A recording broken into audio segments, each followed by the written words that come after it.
All right. Hello, everybody. Welcome back to the YS channel. Today, we're going to dive into the world of bad movies once again. This all-time cult classic, shitty movie, hilariously bad for all the wrong reasons. 1991's Samurai Cop. That's right. This 1981 action film has gained a cult following for all the wrong reasons, mainly because the main character speaks fluent Japanese. Yeah, but mostly with terrible acting, horrible plot, and so-called fight scenes.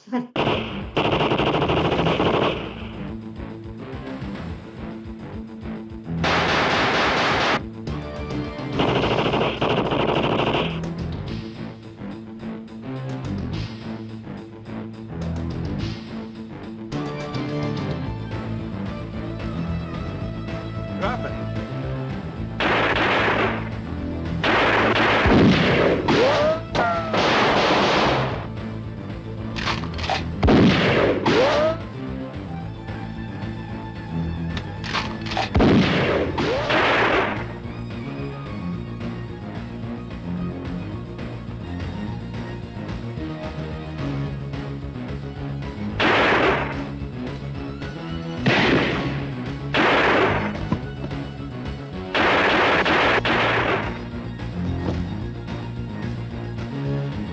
Poorly on purpose. I mean, I'm not saying these people were amazing actors to begin with, but they phoned this shit in. What? And you're going to find out later why they phoned it in. That's true. Well, again, the actor Manhattan, he officially became disgusted with what was his dialogue. So he was basically phoning it in for most of the movie. Or whenever he had to deliver another dialogue, you could tell it on his face he didn't want to say it. A man is innocent until he's proven guilty. You have nothing on me. Oh, I got a lot of shit on you. I'll sue you and the department for this insult to my client. I'll file the case first thing in the morning. Hey, counselor, you still have 3 or 4 hours before the courthouse closes. Now, I'm telling these son of a bitches that we respect the Japanese of this country who are honest businessmen. And yeah, this is the land of opportunity for legitimate business, not for death merchants who distribute drugs to our children through schools and on the streets. Now, I'm telling these motherfuckers that if they continue killing our children to make their precious millions that they deposit in their secret Swiss bank accounts, Counselor, before your lawsuit even gets off the court clerk's desk, I'll have their stinking bodies in garbage bags and ship them back to Japan for fertilizer. Got it? And you too. He stands up to the potted fucking plant, like on the shelf over his head. You know, just shit like that. Like, you would just frame that out, but they don't. And in addition, especially that particular scene, and so many others, is they filmed them doing like their interaction. You know, cut away to like, you know, Joe Marshall. You know, like the main character. You know, he retorting back, and he's obviously they're in a different room, right? Because you could tell like these people were sitting in a restaurant, and then their reaction to the dialogue was filmed like in an office or some clearly separate room. So they're not even together, right? And that could work if you disguise the locations to look the same. They don't even bother doing that. Some of that was done through reshoots and redubbing, because like the director wasn't happy with the finished product, and he's like, let's change it up for some stupid ass reason. Yes. There's a scene. Sorry to interrupt you, but there was like the sign of these horrible reshoots is like at Hannon. At one point he was done with the film, so he cut his hair short, and they had to put. And when he was called back to do the reshoots, they basically grabbed a woman's wig, put it on his head. Yeah, there's a couple infamous shots where like he's fighting like one of those goons, and it just comes off in the middle of the fight. You know, and I mean it's such an obvious looking wig to begin with. I'm like, come on. But like, there's scenes like seems like all the nurses and female cops in the movie are just like horny, sluts. There's a scene where like one of the cops, she's like in the helicopter and she's talking to them, right? No, that would make sense. However, they don't have a walkie-talkie or anything. So she's saying something to like a microphone or whatever. And then he's down like on the ground and going, "You betcha." Like, how the fuck are you reacting to that? Yes. Either that was one of those scenes that was redone and re-edited, like in post-production, or they just said, "Oh man, that looks great." Like, that's poorly written. But Well, it's so shitty. It's funny though. well, another sign that this production had virtually no budget. As you just mentioned, the actors only had a few minutes prior to stage of fight scenes, and in many cases, most of the scenes that were shot were already delivered at one take or two because these didn't have the money, and also didn't have the money to do proper lighting because as you can tell in certain scenes, the lighting looks way off. Like it's like who did they hire to light the movie? Some kid out of high school. Dude, most of those, and the director, man.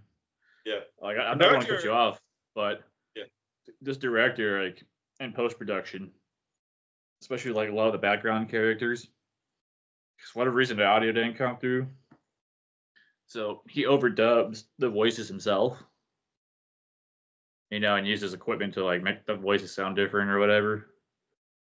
And you could tell, like, good God. yes, the movie's budget is so tight that they could not afford to film night scenes, and you can tell. So the stuff that was shot at daylight was meant to take place at night, but since they didn't have the money for lights, no night scenes. No, another thing I'm going to throw at you. A lot of the props in the movie, because forget the shitty budget, like in the shootout scenes, right? I forget how many prop guns they had or whatever. So what they would do is they would film like the gang shooting at them, right? And you would cut away to them returning fire. But you'd never see them on screen at the same time, like shooting at each other. And the reason why they only had like limited number of prop guns. And then for like the super cyber sleuths out there, we discovered this. I can tell like the same gun was used like by the cop and then by the criminal. You can just tell by like the patterns and designs on the fucking weapon, I guess. They're using the same gun. Like not the same model, like literally the same prop. Again, it was just, again, shitty budget, right? And a lot of like the driving scenes, chase scenes, or whatever you want to call it, they were using their own cars. Movie. Well, there was a shootout scene. I think it was towards the end of the movie where they're shooting this one guy repeatedly. Oh, yeah. I think he gets shot. He shows no emotion. Yeah, it's just like they just choo, choo, choo. And he's just like this every time. Mm-hmm. He's like, like they probably just fucking felt this dude like, hey, you want to be in a movie? But so just to wrap this up, Samurai Cop may be a terrible movie, and by all accounts, from a technical standpoint to a plot standpoint and an acting standpoint, it's a terrible movie. But it's this collective terribleness that makes it special and funny, and it actually makes it worth watching. Like I've watched it like since I first discovered this was a thing years ago. I've watched it like about 10 times. More times than I watched it. I mean, it's fucking funny. I mean, I mean, it's a bad movie. Don't get me wrong, but it's like a movie you could watch with a buddy. You get high. You know, and like yeah, exactly. Get baked, you get stoned, and order a pizza or get some brewskis, and you're in for a good time. You know, I mean, there's movies out there that are really just bad. Doesn't matter what you do. Yeah. They're just bad, like the Human Centipede movies. All of them are terrible, and each one gets worse than the next one. Like, where it's like each one gets progressively worse. Like the first one is watchable. Like if you're into horror movies, anyway.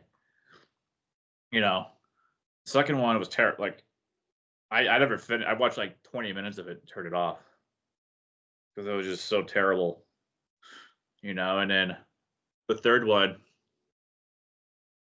you know, I mean, like they're terrible movies. Like they're not even in a good way. There's a movie out there that would make the Human Centipede look sane called a Serbian film. Yeah, I heard of that. Like that's never a terrible movie, but yeah. And then it's never a collective group of movies. I don't want to pick on the horror genre, but it seems like they fall into it pretty good here. The Hellraiser movies. So like the first two or three are like horror movies. Yeah. You know, I mean, granted it's a very extreme subject matter to deal with, but it's done pretty decently. And then all the other sequels that were like direct to video. God damn. Like I watched like 3 of the sequels. And I'm like, I can't take it no more. Well, believe it or not, some of the sequels, especially the last 2 or 3, that were straight to video, were not meant to be Hellraiser movies. Yeah, it was something different. They just slapped that on to keep the trademark and hopefully sell more copies. But we're kind of drifting away from the main topic here. Like the point is, like unlike the ones we just discussed, Samurai Cop is terrible in all the right ways, and it's a special viewing experience. With that said, don't take our word for it. Go on YouTube or wherever you could find the movie or its clips, Rumble, whatever. They're out there, man. Just watch them. You know, and anyway, thank you for tuning in to our channel and our review of Samurai Cop. Again, don't take our word for it. Just watch these clips, this movie wherever you can find it. It is hilarious. Yes, You know. and stay tuned. Stay tuned for our next video. Which movie should we do next? I'm leaning towards a movie called The Miami Connection. Okay, let's do the Miami Connection, dude. That'd be a good one to do. But like Cameron just said, tune into our next review whenever that comes up. And as always, drop a like, subscribe, and follow our channel. We greatly appreciate it. Until the next time. Later. Later.